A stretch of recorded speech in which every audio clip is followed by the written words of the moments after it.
Welcome to Storytime, young historians. Thank you for joining me today. My name is Christy. I'm a museum educator for the Office of Historic Alexandria, and today I want to read you one of my favorite books. It's a fiction book, which means it didn't really happen. Kind of like magic. It's Alexander the Old Town Mouse, written and illustrated by Peter W. Barnes and Cheryl Shaw Barnes. And because it's fiction, we can pretend and use our imagination and make anything happen. It's just make-believe. Alexander lives in the old part of Alexandria, Virginia, and he's a mouse. He wants to dress in a costume to pretend he's somebody he really isn't because he's going to a masquerade ball.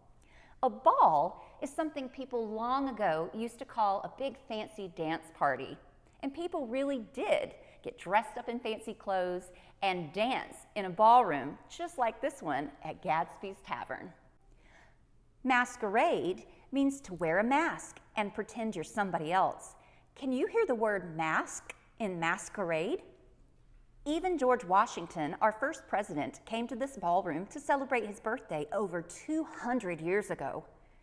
His birthday, or birth night, is in February, so that's when the birth night balls happened in this ballroom. But there were lots of other balls here too. Sometimes there were even masquerade balls where grown-ups dressed up in disguise and pretend they're something they're not. In Alexander the Old Town Mouse, we're going to pretend that mice can go to masquerade balls, only they call them Mousequerade Balls. Alexander the Old Town Mouse. Alexander M. for Montgomery, Mouse, gazed into the fire that warmed his old house. He thought to himself as he rocked in his chair, "The ball is tomorrow. I've got nothing to wear. Cousin Emma may have a nice costume or two, with lots of bright colors, maybe red, green, and blue. A robe and a crown and some jewels would be nice. Everyone will be dazzled, at least all the mice." The very next morning, Alexander M. Mouse ran down Alfred Street to the old firehouse. He jumped up each step on the creaky staircase, then went in the door to Mouse Emma Lee's place.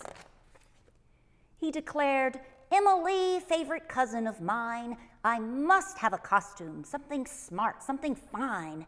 I want to look kingly for the Mousequerade Ball, but as of right now, I have nothing at all." "I can make you a robe," Emma said with a laugh, "if we take this red kerchief and fold it in half." "It's okay," Alexander replied with a frown, "but I just don't look kingly without jewels or a crown." "Don't fret, Alexander," Cousin Emily said. "Cousin Will can help too, if he's not still in bed. For down in his basement in Grandma's old trunk, you might find some jewelry mixed in with the junk." Alexander M. for Montgomery, Mouse, knocked twice on the door of the old Ramsey house. Cousin Will soon appeared, gray hair all a mess.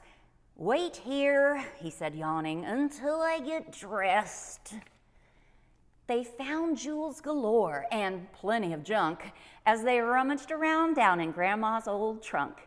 And when Alexander reached all the way down, right there at the bottom, a shiny gold crown.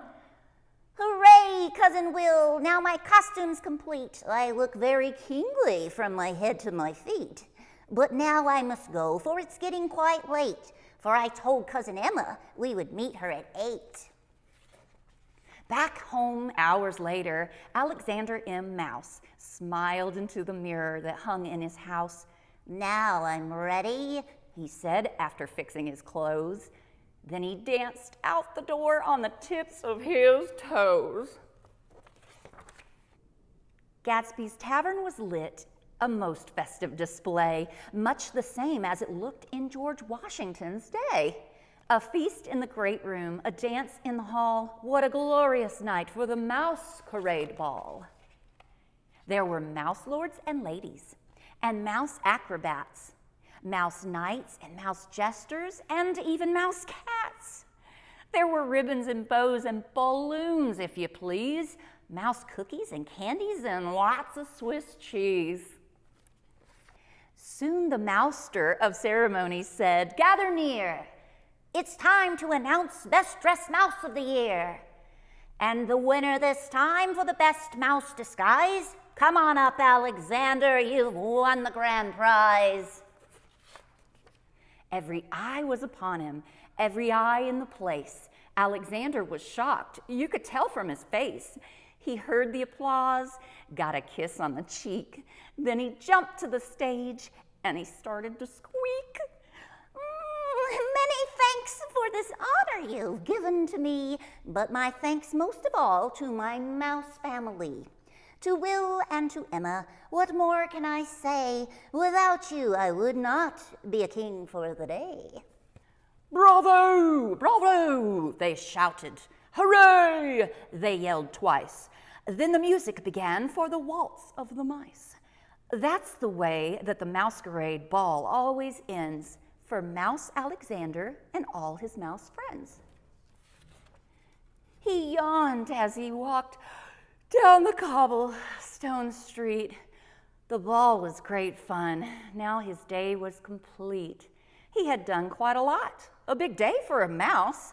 Now it's home to his warm Alexandria house.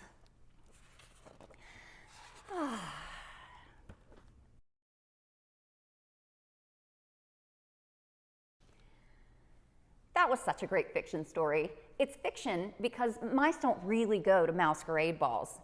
But the places in the story that Alexander visited, they're really real. They're facts, nonfiction, actual places in Alexandria, Virginia. There really is an old firehouse on Alfred Street with a tall, creaky staircase. That's a fact. There really is a place called Ramsey House. It's Alexandria's visitor center today. It's also true that Gadsby's Tavern is where balls and masquerade parties have been held for hundreds of years, since back when George Washington was alive. And when you walk around Old Town Alexandria, you can still see old cobblestone streets and colorful townhouses like the ones Alexander and his family lived in. Isn't it nice the way his family helped him make his costume, and he remembered to thank them in the end? Have you ever dressed in a costume or a mask? How about the adults in your family? Have they ever put on a costume and pretended they were something they weren't? How about asking them and then have them help you to look around the place where you live and find things that you could turn into a mask, or maybe a crown like Alexander's, or a long red beautiful robe. And maybe I will see you at the birthnight ball at Gadsby's Tavern someday soon. Bye for now. Have fun with fiction.